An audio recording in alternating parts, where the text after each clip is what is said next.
দুর্নীতি সহ একাধিক দাবিতে রায়গঞ্জ পঞ্চায়েত সমিতিতে বিজেপিদের বিক্ষোভ কর্মসূচি। এই বিষয়ে জানা যায়, এদিন বৃহস্পতিবার দুপুর 12টায় বিজেপি নেতৃত্বরা টেন্ডার ইস্যু সহ শাসকের একাধিক দাবি নিয়ে বিক্ষোভ কর্মসূচি পালন করলেন রায়গঞ্জ পঞ্চায়েত সমিতিতে।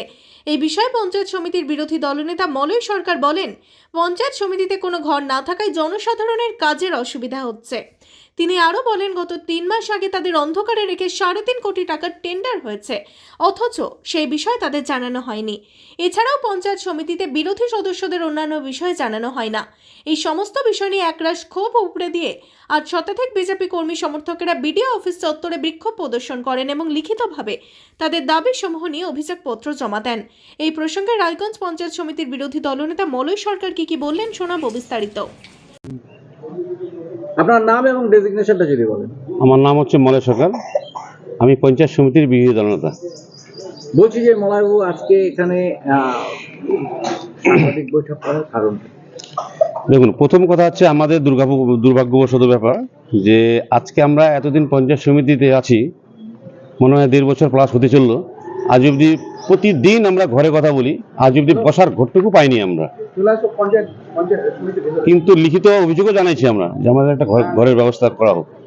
মানুষজন আসে, আমাদের রাস্তায় দাঁড়িয়ে মানুষকে হেল্প করতে হয়, মানুষের সিটে ফর্ম ফিল আপ করতে হয়। এটা গেল। 2 নম্বর হচ্ছে বিডিওর সঙ্গে দেখা করতে গেলে আমাদের ঘন্টার পর ঘন্টা দাঁড়িয়ে থাকতে হয়। 3 নম্বর গেল, পঞ্চায়েত সমিতিতে একটা সব ফিটে টেন্ডার হয়েছে, সেখানে আমরা তো জানতে পারি না। বিডিওকে যখন আমরা জানতে চাই তখন বলে এটা টেন্ডার হয়েছে, এটা সব ফিটের টেন্ডার। কত কোটি টাকা? হ্যাঁ, এটা 3.5 কোটি টাকার টেন্ডার হয়েছে। টেন্ডারের কোনো নোটিশ হয়নি? হ্যাঁ, টেন্ডারের নোটিশ হয়েছে। নোটিশেই জানতে পারি আমরা। দেখি যে প্রতিটা পঞ্চায়েতে মোটামুটি 52 লক্ষ, 25 লক্ষ, 30 লক্ষ টাকা কাজ, অথচ কাজের লোকেশন কে দিল আজ কোনো পঞ্চায়েত এই অবধি জানে না। আমরা যখন জানতে চাই যে আপনি যে টেন্ডারটা করলেন সেই টেন্ডারে আপনি এনজিওকে দিলেন কি কারণে, কোথায় গাইডলাইন আছে, আমরা যখন জানতে চাই তখন ওই বিডিও ম্যাডাম বলে গাইডলাইন আছে, সরকারি গাইডলাইন আছে। আপনি দেখেন আজকাল করতে কোনো গাইডলাইন দেখাতে পারেনি। আমি তখন 6/1/2025 RTI করি ম্যাডামকে, 1 মাস গত হতে চললো, কোনো RTI উত্তর পাইনি আমি। আজকে আমি ডিএমকে আপিল করলাম। ডিএমের কাছে আপিল করার পর যদি না পাই তাহলে আমরা বৃহত্তর আন্দোলন করব। এবার এটা হাইকোর্ট, সুপ্রিম কোর্টে যদি যেতে হয় আমরা সেই লড়াই করব।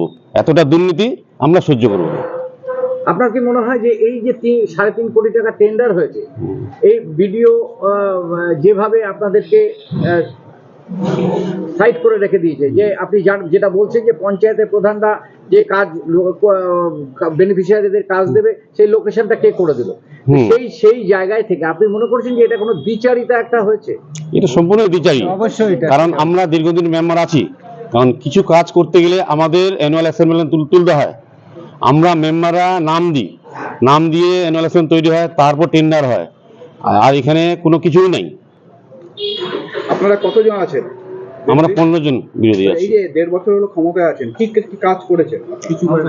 আমরা কোনো কিছু কাজ দিইনি, 1 টাকারও কাজ পাইনি।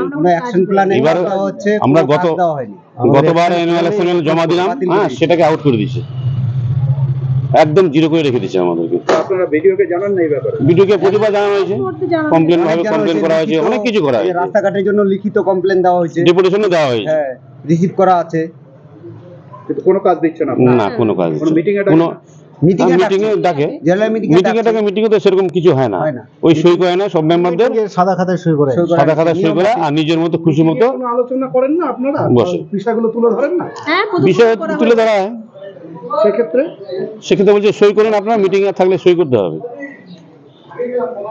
তাহলে এবার আপনারা কি সিদ্ধান্ত নিলেন? সিদ্ধান্ত এটার আমরা উত্তর চাই যে আপনি 3.5 কোটি টেন্ডার ডাকলেন, হ্যাঁ, কোথায় গভর্নমেন্ট জিওতে আছে সেই জিওটা দেখান।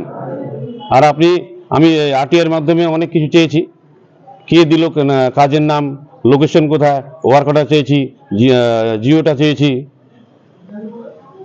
না দিলে আমরা বৃহত্তর আন্দোলন করব। আপনারা বসেন কোথায়?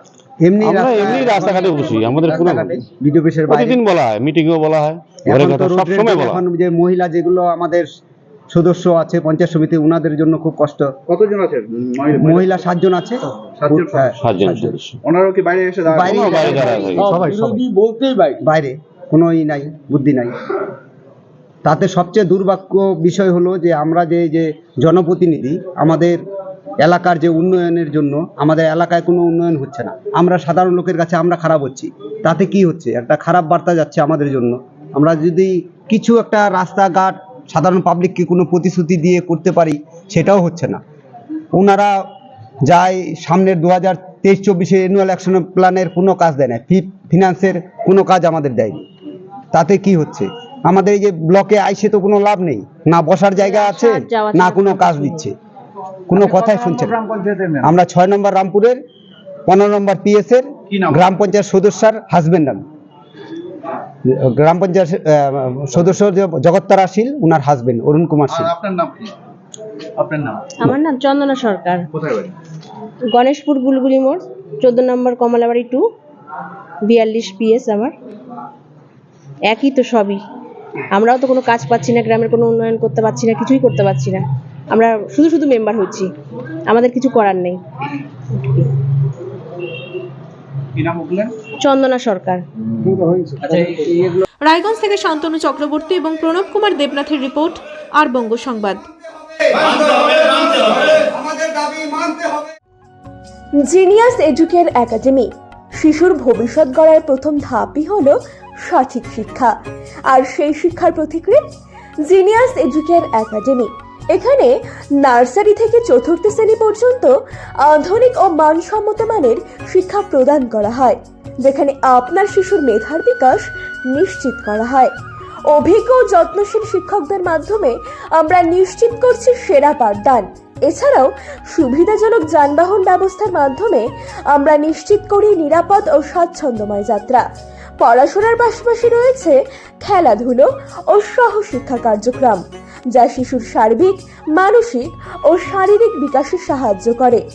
আপনার সন্তানের উজ্জ্বল ভবিষ্যতের জন্য আজই ভর্তি করুন জিনিয়াস এডুকেয়ার একাডেমিতে।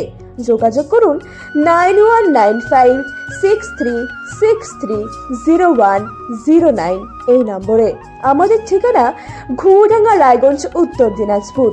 জিনিয়াস এডুকেয়ার একাডেমি, জ্ঞানের আলোয় উজ্জ্বল ভবিষ্যৎ।